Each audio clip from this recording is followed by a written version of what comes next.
Hello, je vous retrouve aujourd'hui, on est lundi le 24 août.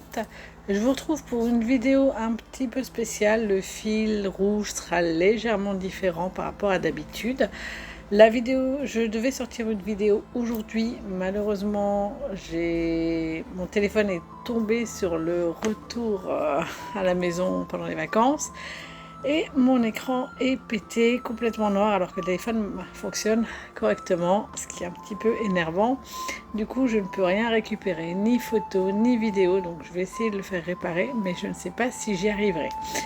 Donc, je me suis dit que cela ne tenait, et que j'allais malgré tout vous faire une petite vidéo sur le Pumpkin Autumn Challenge, puisque hier matin, Guy Terrier, qui l'organise tous les ans depuis 10 ans maintenant, a sorti la vidéo de présentation.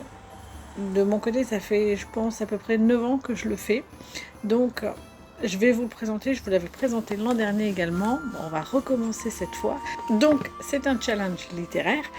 Et le but est de se mettre dans l'ambiance d'automne. Une ambiance, une atmosphère un petit peu cosy, comme ça, un petit peu sympathique. Moi, l'automne, c'est ma saison préférée. Donc, tous les ans, je fais ce challenge. Il est divisé en 3 tableaux et chaque tableau contient 4 catégories. Le petit jeu est de remporter des titres. Donc je vais me mettre, ici comme ça, je vous mets un petit peu les visuels que Guimauve a prévus pour. Ah, j'ai mon téléphone cassé qui... Zut, ça c'est naze. Je vais pas pouvoir le déconnecter. Je reviens. Il va ressonner dans 5 minutes, c'est sûr. Donc, il y a en tout de 4 titres à remporter. Donc, le titre Une fin de loup, qui est validé quand on a lu 3 catégories. Dragon glouton, une fois qu'on a validé 6 catégories. L'hydromel des sorcières, une fois qu'on a validé 9 catégories.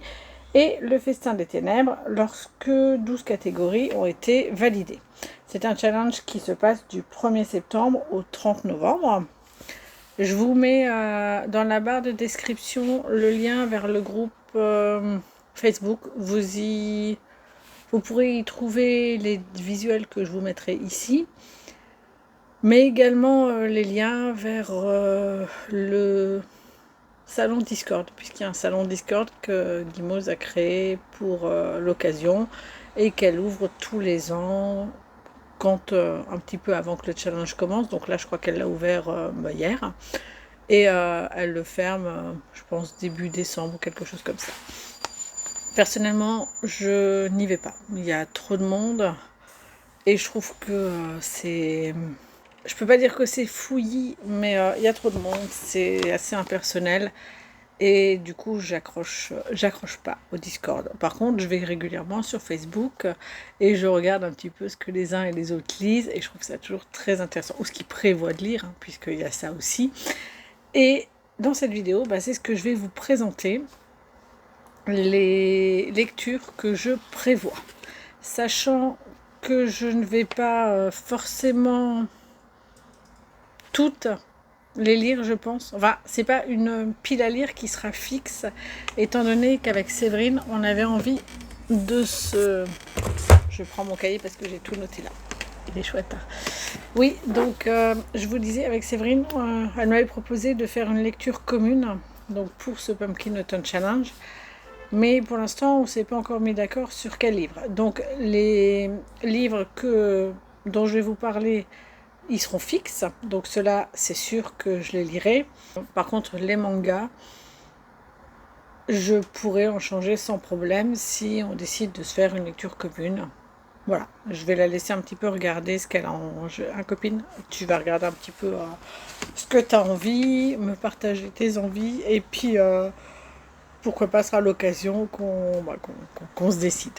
Voilà, donc Je vais commencer tout de suite par vous présenter chacun des tableaux avec les différentes catégories et les livres que je compte lire pour ces catégories. Oui, donc ce que j'ai aussi oublié de vous dire, c'est que chaque catégorie contient des mots-clés et la lecture doit rentrer dans le thème et avoir un lien avec ne serait-ce qu'un seul mot-clé ou plusieurs, peu importe.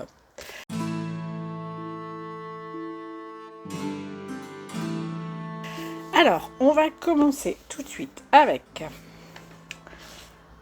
le premier tableau qui s'appelle Automne profane. Alors, chaque catégorie a des noms un petit peu spéciaux. Chaque catégorie a une référence spéciale que Guimaude a choisie et je vous invite à aller regarder la vidéo de présentation. Cette année, le thème, c'est sur les chevaliers, je crois, si je dis pas n'importe quoi. Il me semble que c'est ça. Je sais, c'est un petit peu décousu cette année, mais oui, je pense que c'est ça. C'est sur tout ce qui est chevalerie et tout ça. Bon, après, c'était un petit peu le thème de la vidéo, donc... Allez, je vais m'y mettre parce que sinon la vidéo va durer 3 heures et je n'aurai pas avancé. Donc, le premier tableau, comme je vous disais, c'est Automne profane avec la première catégorie qui est Bisclaveret mangera son nez. Alors, les thèmes, les mots-clés sont loup-garou, lune, métamorphose, fantastique, songe, secret, mystère, royaume, rejet, morale, traque, vengeance et enquête. Bon, autant vous dire que pour moi, dès que Guimaude a annoncé celui-là, j'étais sûre que je lirais la même saga que je lis tous les ans pour ce challenge, c'est-à-dire Mercy Thompson. Voilà, et ce sera le tome 13. Sachant qu'il aurait pu rentrer quand même dans plusieurs catégories, parce que là je suis en train de lire l'arrière, et en gros il y a une histoire de vampire, donc il aurait même pu rentrer dans une autre catégorie. Bref, peu importe, il rentre tout à fait dans le thème. Mercy Thompson, c'est une héroïne que j'adore. Souvent, je peux le faire rentrer dans plein de catégories, dans loup-garou, dans féminisme, dans vampire, puisque là en plus, voilà, il y a le vampire Wulf également, qui a disparu. Bref, Mercy Thompson, donc c'est un change-nain. Elle est d'origine amérindienne et elle épouse Adam Hoffman, qui est le chef de meute de la meute de loup-garou de Californie, je crois, des Tri-Cities. Voilà, donc avec les loups-garous, la lune, la métamorphose, je rentre totalement dans le thème. Et c'est vraiment une saga que j'adore et je m'en lis qu'un par an. Bon, en même temps, j'ai plus beaucoup d'avance puisque là c'est le tome 13 et j'ai que le 14 dans ma pile à lire. Donc avec de la chance, le 15 sort cette année et j'en aurai toujours 2 d'avance, ce serait cool. Ensuite, la deuxième catégorie, c'est l'errance de la chevaleresse diaphane. Au niveau des thèmes, on a des mots-clés gothique, évanescence, ruine, architecture, château, donjon, gargouille, malédiction, héritage, fantôme, viscère, body horror. Qu'est-ce que j'ai trouvé? Qu'est-ce que j'ai choisi là? Ah oui, j'ai choisi le tome 2 de Made in Abyss. Alors, c'est un manga. Comment vous résumer à peu près l'histoire pour vous dire en gros que ça rentre dans le thème? En gros, c'est un village qui s'est construit autour d'un abysse. Et à chaque fois que les caverniers descendent d'un étage, ils subissent la malédiction des abysses. Voilà, donc avec malédiction, je rentre totalement dans le thème.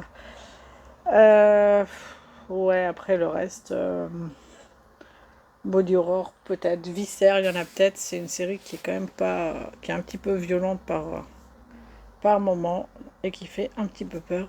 Mais voilà, déjà avec malédiction, j'ai tout bon.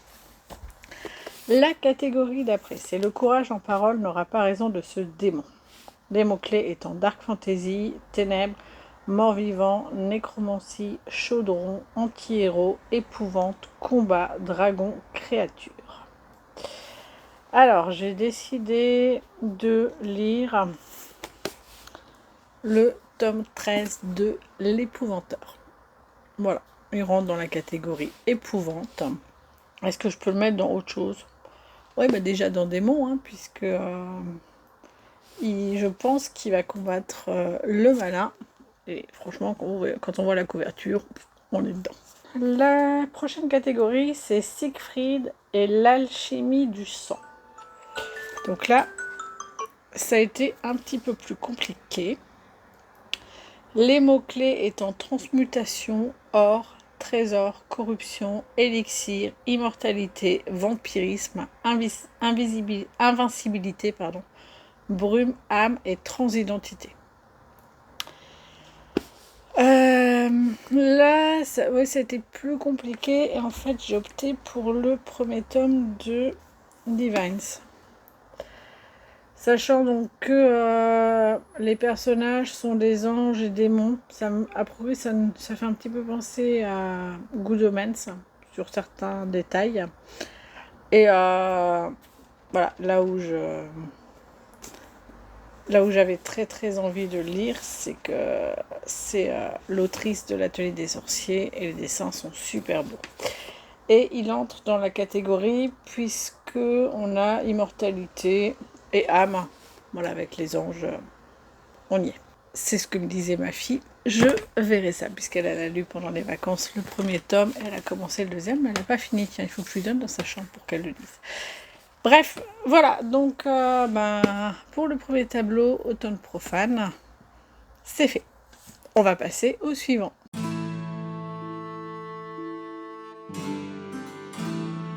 Alors, le prochain tableau s'appelle Automne des troubadours. Avec, pour première catégorie, Aniron, le lait de Béran et Lucienne. Les mots-clés sont poésie, amour, courtois, héroïne, courage, elfe, loyauté, idéalisation, chèvrefeuille, historique. Cette année, je trouvais que les thèmes étaient compliqués. J'ai eu plus de mal à faire rentrer mes lectures dedans et j'ai opté pour Friran tome 10, sachant que Friran est une elfe. Donc ouais, elle rentre aussi. Courage, héroïne, courage, loyauté, on est en plein dedans. Poésie, c'est très nostalgique et puis il y a un brin de poésie, je trouve parfois, mais le 10. Ensuite, la prochaine catégorie, ce sera faites silence et prenez un siège, car avant longtemps, vous n'entendrez complainte aussi douce. Au niveau des mots-clés, on a troubadour, musique, art, inspiration, médiéval, divertissement, joie, nostalgie, auberge, cosy fantasy. Alors, pour cette lecture, j'ai choisi un e-book qui est celui-ci. Donc, guide de magie pour sorcières modernes. Donc, c'est un premier tome.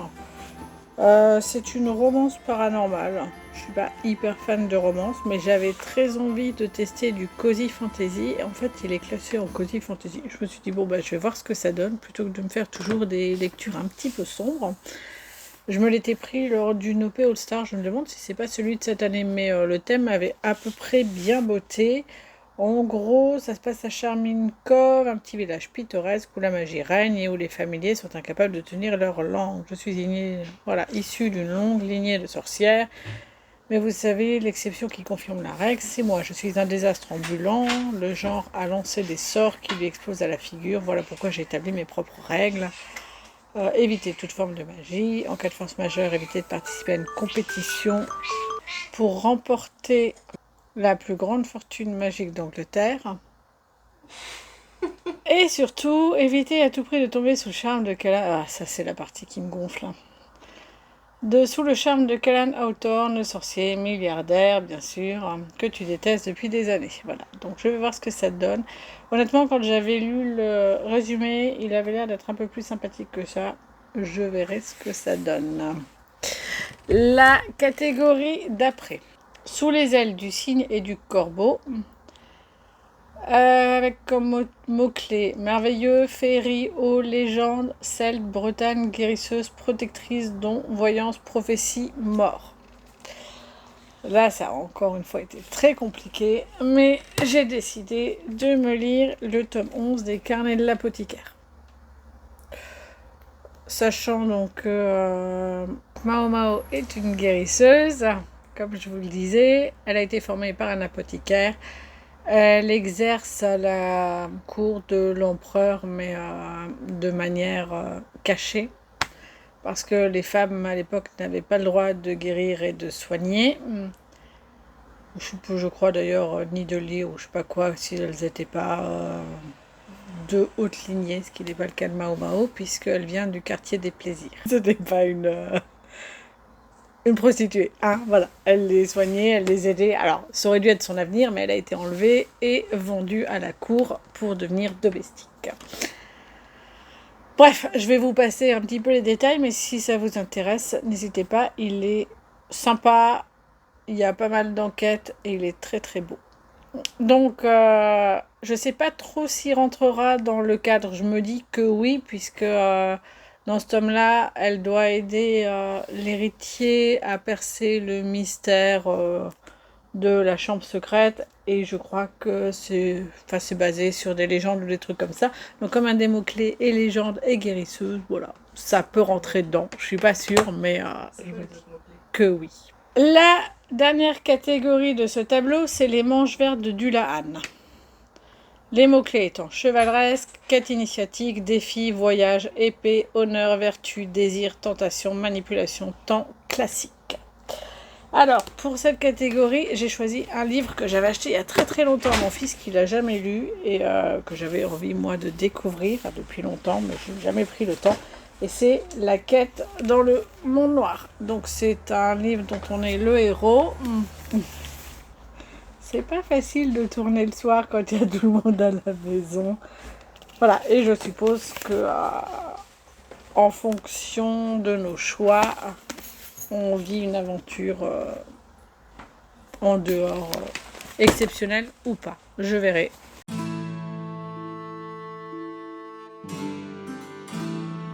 Le troisième et dernier tableau, c'est Automne ensorcelant.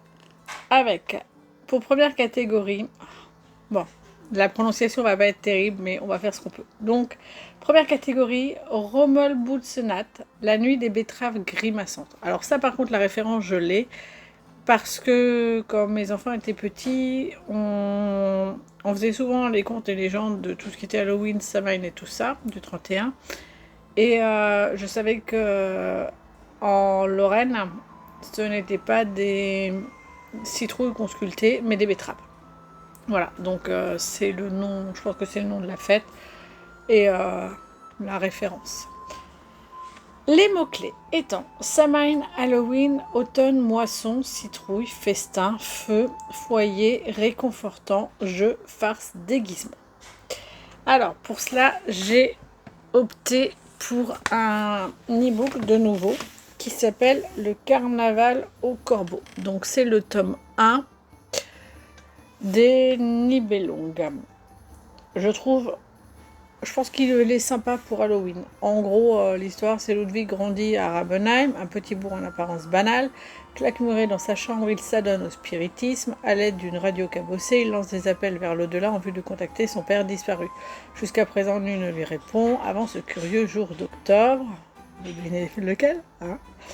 Alors, jusqu'à présent, nul ne lui a... alors, hasard, coïncidence, la veille de la Toussaint, une inquiétante fête foraine s'installe en ville. Et je vais faire plus court, et en gros, deux des personnages en savent long au sujet du garçon. Les épreuves attendent Ludwig. Elles seront le prêt à payer pour découvrir l'héritage de son père.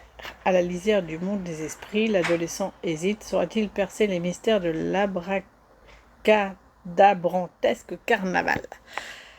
Et il me botte bien celui-là. Franchement, ça fait longtemps que je veux le lire, donc je me dis, c'est l'occasion. D'habitude, je lisais une série qui s'appelait Cauchemar, mais je crois qu'il y a le dernier qui est sorti, mais je ne me le suis pas procuré, et je me suis dit, là, j'ai vraiment envie de lire des lectures qui sont dans ma pile à lire, donc ça va être l'occasion. Ensuite, la prochaine catégorie, c'est une cité pour les dames d'hier, d'aujourd'hui et de demain. Les mots-clés étant féminisme, écrivaine, récit allégorique, manuscrit, enluminure, illustré, licorne, utopie, science-fiction. Et là, je n'ai rien à vous présenter parce que je ne sais absolument pas ce que je vais lire. Du tout. Je n'ai pas d'idée. J'aimerais un truc qui soit un petit peu féministe, qui soit un récit allégorique, qui soit de la science-fiction peut-être. Je me dis, je dois bien avoir quelque part un livre avec une licorne, il faudrait que je me rabatte là-dessus, mais non, mais je crois que j'ai pas de manga là-dessus, ni de BD. Donc je sais pas. Si vous avez des idées de livres qui pourraient rentrer dans ce thème, sinon je vais peut-être pour emprunter à la médiathèque, je crois, la BD L'âge d'or, il rentrerait dedans. Mais non, je ne sais pas. Donc cette catégorie, c'est un petit peu le flou total. Alors, la catégorie d'après, les fourberies de Goupil. Alors ça, c'est forcément une allusion au roman de Renard. Avec pour mots-clés satire sociale, ruse, pouvoir, inégalité, comique, fable, conte, anthropomorphisme, animaux, nature. Et là encore, j'ai décidé de lire un livre que je veux lire depuis très très longtemps et que je me suis procuré cette année. On m'avait offert une carte cadeau pour mon anniversaire, des amis à moi, et je me l'étais pris. Et c'est Mémoire de la forêt, le tome 1. En gros, l'histoire, c'est dans la forêt de Belle Écorce, au creux du chêne où Archibald Renard tient sa librairie. Chaque animal qui le souhaite peut déposer le livre qu'il a écrit et espérer qu'il soit un jour acheté. Depuis que ses souvenirs le fuient, Ferdinand Taupe cherche désespérément à retrouver l'ouvrage qu'il a écrit pour compiler ses mémoires afin de se rappeler les choses qu'il a faites et les gens qu'il a aimés. Il en existe un seul exemplaire, déposé chez le libraire il y a des années, mais justement un mystérieux client vient de partir avec. À l'aide de vieilles photographies, Archibald et Ferdinand se lancent sur les traces en forêt dans un périple à la frontière du rêve, des souvenirs et de la réalité.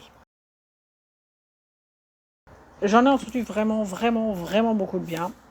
J'espère qu'il sera à la hauteur de mes attentes et de mes espoirs. Ensuite, la dernière catégorie, de rose et de poussière.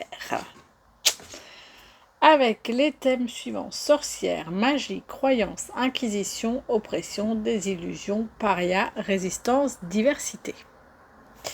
Et là, pareil, une BD que j'avais pris à ma fille et que je voulais lire depuis très très longtemps, que je trouve très très jolie, qui est Francis de Lopoutine. Voilà. Et elle, c'est une sorcière, donc c'est bon, je rentre dans le thème.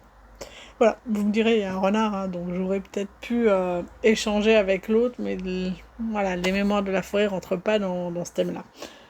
Mais en tout cas, il est très très joli, j'aime beaucoup, au niveau des dessins et tout ça, donc j'ai vraiment hâte de lire l'histoire et de voir ce que ça donne. Franchement, je viens de tomber sur une illustration, regardez-moi ça. Voilà, donc j'en ai fini avec ma pile à lire pour ce challenge. Maintenant, ce que je vais faire de mon côté, je peux me remettre au milieu puisque c'est fini. Donc ce que je vais faire de mon côté, c'est ordonner tout ça et me faire un sens de lecture. Voilà, un ordre de lecture. Enfin, j'aurais pas ce côté de qu'est-ce que je lis. Je serais fixée, j'aurais envie d'avancer dans ma lecture pour lire la suivante. Voilà. En tout cas, le thème de cette année me branchait pas. J'avoue que chevalier, chevalière, pas plus que ça. Et pourtant, j'ai réussi à me faire une pile à lire qui est sympathique. Et j'ai finalement hâte de commencer, mais on a encore quelques jours à attendre. Et j'aurais repris le boulot. Pas grave, j'adore mon boulot, mais du coup j'aurai moins de temps pour lire. Voilà, donc j'espère que ça vous aura donné des idées. N'hésitez pas de votre côté si vous avez des idées aussi de lecture, si des lectures qui rentreraient peut-être plus dans le thème, parce que certaines des lectures que j'ai choisies ne coïncident qu'avec un seul mot-clé, et moi j'aime bien quand il y en a plusieurs. Je vous ai dit vraiment, à part les livres, le reste ne sera pas forcément fixe. Mais ça me donne une base et puis on verra si j'arrive à faire les 12 catégories. Je crois que l'an dernier, j'ai pas réussi, mais les années précédentes, j'ai toujours fait en sorte d'y arriver. Mais cette année, j'ai moins de choses dans la tête. Je me dis, ça devrait le faire. Allez, ben sur ce, je vous laisse. Et ben, je vous dis à la semaine prochaine pour un nouveau tour de manège. Bye!